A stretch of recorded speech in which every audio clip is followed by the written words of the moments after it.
Okay, today we're back to work on the truck and we're working on the clutch mechanism. These are all the pieces that make up the clutch. It's kind of complicated, and as far as I know, you can't buy these pieces that I'll show you from LMC or something. They don't make them, so I had to source them from Lowe's, Amazon, and eBay to get everything to rebuild it. But I think I found everything I need, but I'll show you some of the pieces here. Um, Here, this is the rod that pushes into the clutch arm. And you can see I had to put a bushing in there. That was just all slop around the rod. I'll show you. So I had to fix that to go in there to fix that. That started off with this bearing, which you can see is much bigger. I had to turn it down and I had to drill it out to the right size. And then I don't have a lathe. That's one thing I want to get, but I don't have. So I just put this in a drill press, sandwiching in between a rod. And I just use a file on the side of it, and as it turned, it just files it down, and I have a pair of calipers, and I check it, and that's a slower method. It works the same, but it's a little bit slower. So anyway, I got this piece. Like I said, you can see this one got made. I imagine this piece was still in there, and it was clipped in, and it had all that slop, so I guess there was a plastic piece that was in there instead of brass or bronze, and I guess it broke out because this has had a bunch of slop on it, but it was still together. So I think the piece was probably plastic and broke out, so I switched it to bronze, so I think that's going to work better. There's another bearing I've got to replace here. I'll show you in a minute. This, you can see where it's kind of chewed out right there. I'm going to get the focus. You can see that dent right there where it should be round. I'm going to weld that back in, that little section there, and grind it and try to get it close to round as I can. It'll be better. It won't be perfect, but again, I can't find this rod either. Maybe if I look on eBay, I might find one. But the other side had a little plastic bushing on it, which is not on it now, but it's perfect on the other side. And the bushing is still probably usable. It's plastic. This is the part that goes up inside the truck. And then there's these bushings. This was a sample one I got from Lowe's. It wasn't wide enough, but I wanted to make sure it would work. So I got that, and these are the new ones I got from eBay that I'll have to drill out. The way these go, this goes outside over the steering box, and when you push the pedal, it rotates back and forth like this. The long rod is on this side, and that is on this side. So when you push your pedal, it goes back and forth like that. So these two ends are what these go into, these nylon bushings. One goes on each side. These are only 3/8 wide. I need a 1/2 inch. So when I got the truck, this side was still in. There was a bushing and a clip. I had to get new clips, but it's completely worn out. It's rounded over on the top and bottom, so it was bad, but these will work. But on the other side, on this side, there was no bushing. The bushing was completely gone, so it was just rattling around inside of there. And there's a mount on the transmission mount that has the other bracket like this. So these two go on each side, and that's what lets that rock back and forth. Had to get new clips there. This goes on that side of that bushing, or that thing there. And on this one, if you look closely, this rod here goes on this, and you can see the brass right through the paint a little bit. I can get a good focus. You can see where there's brass around there. There's a piece pressed into there. That's also worn on one side. It's kind of egg shaped. So I've got to press that out, and then this little bushing will get pushed in and cut to the thickness. So anyway, that's what I'm going to do today. I'm going to rebuild all these little tiny parts that go into the clutch. There's a lot of moving parts in this, a lot of sections where if you have play, it'll make the clutch sloppy. So it's not a great system. There's too many points where it can move, but I'm going to put it back together stock. So anyway, I'm going to get working today. I made a little thing to drill these out. I'll show you next. That's why I made the practice one first. I wanted to make sure I could drill those out good. And anyway, we'll do that. We'll hopefully get this bearing, and we'll get all the clutch back together, and that'll be one more thing done with the truck.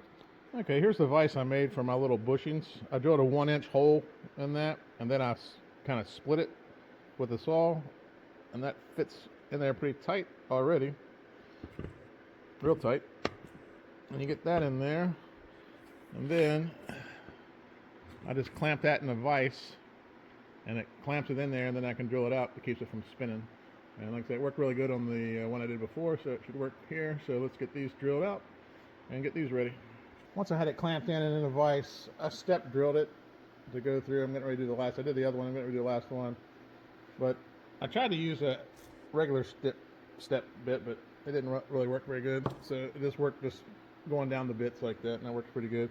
I got the other one done, and it's perfect. So we'll get this one done, and then that part will be done. Okay, one other piece I have to make I haven't got yet. This is kind of a seal that goes on this there behind that where this bushing goes through, and just kind of seals it out. This appears to be it's kind of soft and pliable. I think it's felt.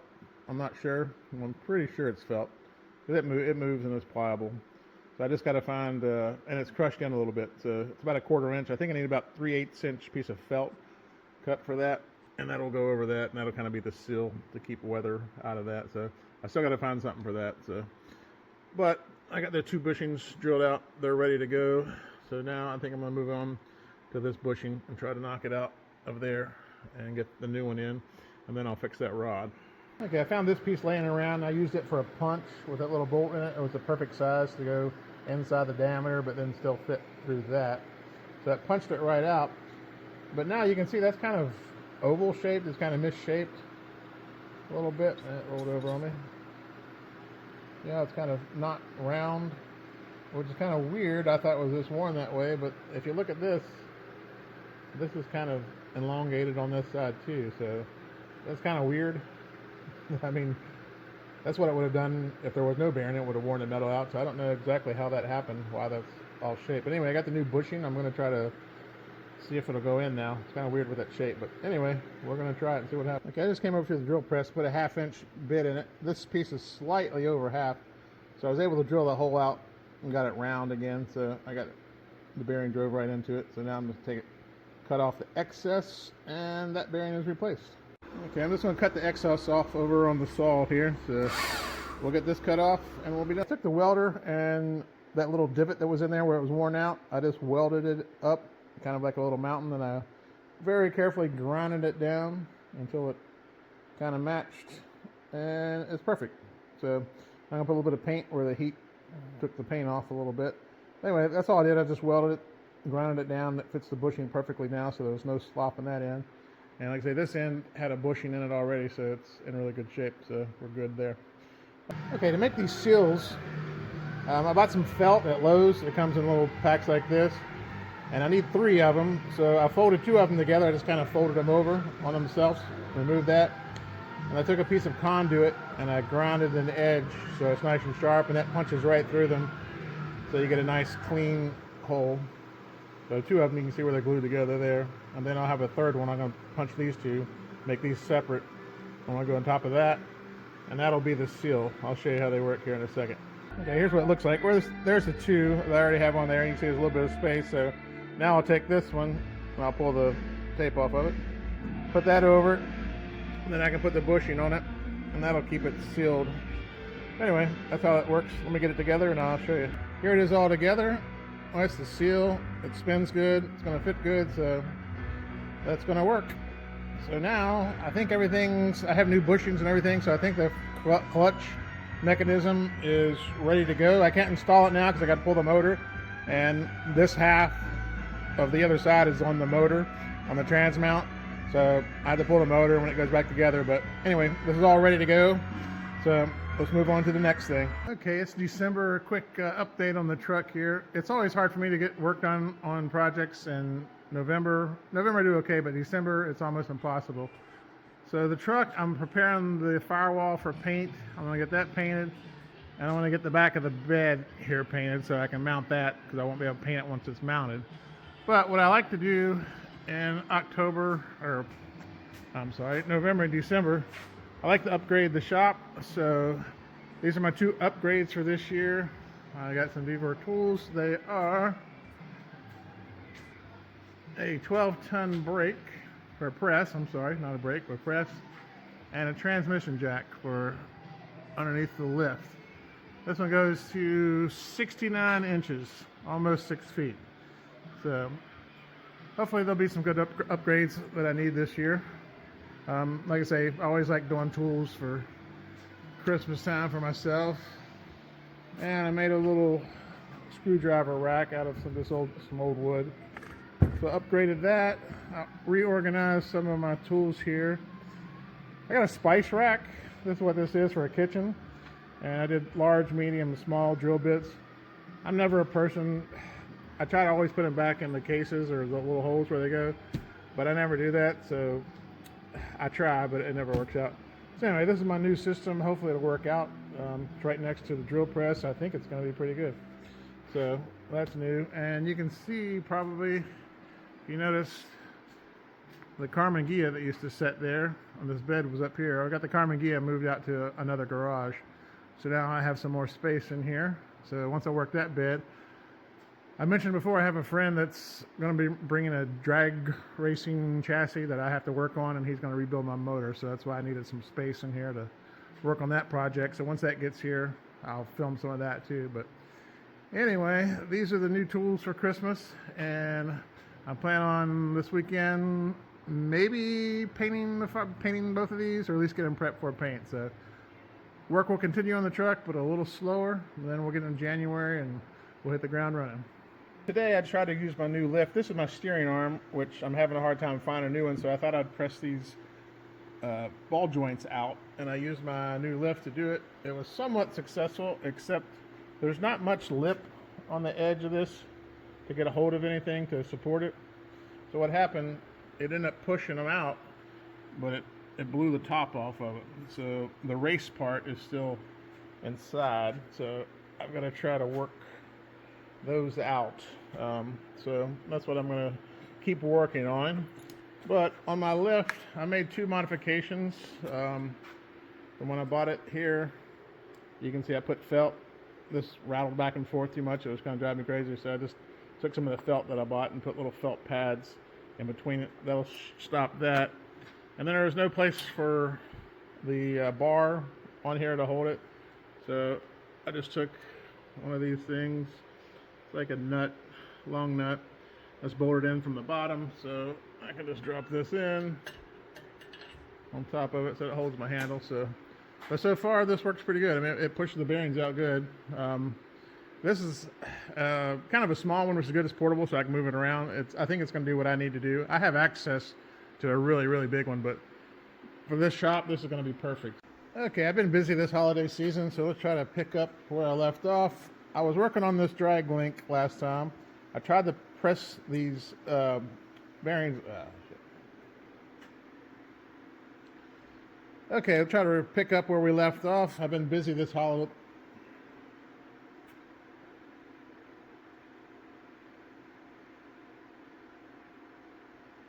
Okay, I've been busy this holiday season, haven't had time to work on the truck much, but try to pick up where we left off and review. I was trying to get these ball joints out of this drag rod here, drag link, whatever you want to call it, and it pushed them out of the races. So when I did it in my new press, it just blew them apart. So I attempted to weld some plates into the races and push those out. You can see that broken weld there. That didn't go smooth at all, and this side here, it still has the plate in it. So I tried to push that and I couldn't get it. The problem is it's close to the edge. I really can't get any support under it to get that pushed through. So I was about to give up, and I could make these with Ham joints, but I've been searching the internet and searching the internet and searching the internet. Finally, I found a place in Texas that I believe they sell used cars, and I think they buy out other companies, like other inventory, and they just sell what they have, so they're not like a true store. But I found a brand new link. It's NOS. They don't make this part anymore. It was still in the box, so it's brand new. Maybe the only one in the country. You can see the box is kind of old, and I just got lucky. So like I say, I got this out of Texas. It's got the covers, the rubber covers in there and everything. So I got lucky, so I found the only one possibly in the country. So I'm going to get this painted today so it doesn't rust up on me.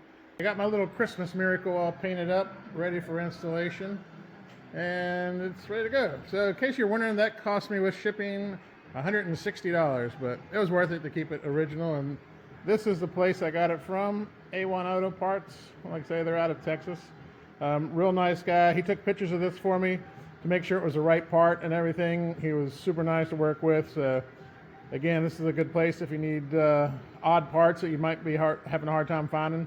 They seem to have an odd bunch of parts. So. Okay, once I got the drag link painted, I moved on to the back of the bed. I've got that primed and painted, and I also did the upper firewall. That was also sealed and painted. I didn't do that on camera because you've seen me paint before. But now this is done, I'll be able to put the brake booster master cylinder in. I'm going to start working on the steering box, get that in, and the drag link. So, okay, I'm about to wrap this video up for the year. This is the end of the year, the last day of the year. This is my drop mount for the steering column. You can see the corners are rounded over now. It's got smooth corners. It did have real sharp 90-degree corners all around it. I didn't like those. It didn't fit with the truck, so I took the grinder, ground those edges down, rolled them over, repainted it black, so that's good to go now. The next video, you'll start to see all this stuff come together. My steering box here, I said I was going to start that, but I didn't because I didn't have red Loctite, and I want to make sure I put red Loctite on these mounts because I don't want the steering box coming loose from that once it's on the frame. So it was important to get the red Loctite for that. My firewall, I didn't take the time to smooth it. I left holes, and even where I had rust, like that was a rust hole, that was a rust hole, that was rust, and that was rust. I just took my drill bit and drilled holes in them until there was no rust. And I bought these rubber plugs, and you can see from Amazon. I got a bunch of different sizes here. So any holes that are in a firewall that I'm not using, I'm just going to fill with these rubber plugs. It's kind of cheating a little bit, I guess, but I just didn't feel like taking the time to go through that whole firewall and smooth it and weld all the little holes. And this is just a quick way to do it, so I'm going to do it that way. Last thing I did, you can see that box with the steering column. You can see all those holes now. That's ready to pop rivet in, so I got it ready to go. There it is. I'll put some seam sealer on there, and we'll get that popped in. I could have filled this panel. I could have welded it in when I did it, but that hole originally is for the old steering column. That's how you get it out. You need room because the box doesn't separate from the column. But I could have went ahead and filled it in, but this will just keep it original. So in hindsight, I would have went ahead and just filled it, but this will work. I'll seam seal it and it'll all get done. So anyway, that is going to wrap up this video. Thanks for spending the year with me, and the next video we'll start getting the front end together. We'll get the steering, hopefully we'll get the steering all going, and then after that I think I'm going to take the windows out and start working. There's some rust along the top there, a few places I need to do, and the roof's really beat up a little bit, so I'm going to hammer that out. That's probably the next thing. I'll probably work on getting the interior painted pretty soon. The engine is going to go away and get rebuilt. So that basically just leaves me body work and getting the bed. I want to get the bed on the back of the truck and do some stuff with the tailgate. So that'll be everything coming up in the next few months. So anyway, Happy New Year, a belated Christmas, and we'll see you in 2026.